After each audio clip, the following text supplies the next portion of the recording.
Have you ever ruined a good moment by trying to make it a great one? One thing that I'm realizing on this trip is that I have grown a lot, but still have a lot of room to grow when it comes to contentment. Last night I was sitting up on the pool on the rooftop of the hotel, and I noticed this pressure to feel something more than I was feeling. But one thing that I've been trying to do here recently is remind myself to be centered and content with a quick question of myself by saying, isn't this great?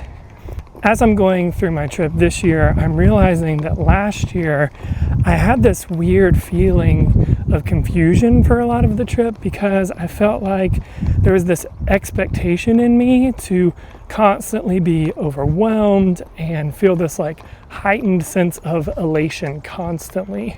I didn't know this at the time, but I definitely was carrying this feeling of chasing a rush, which I'm realizing now is just an unsustainable way to live. That's because most of life isn't highs. I'm increasingly more and more, especially noticing on this trip, that I've grown a lot in my ability to simply appreciate good things even when they're not a 10 out of 10. I now realize that a lot of what I maybe would have used to call ambition was probably actually just anxiety, being afraid that I wouldn't get another great moment if I didn't make the most of the one I was currently experiencing.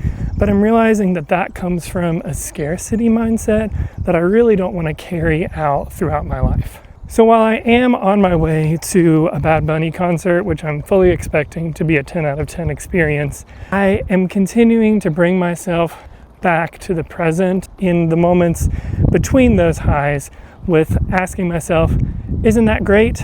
Because I'm learning that I'm not settling by enjoying moments that aren't 10 out of 10. What I'm doing instead is just fully experiencing them.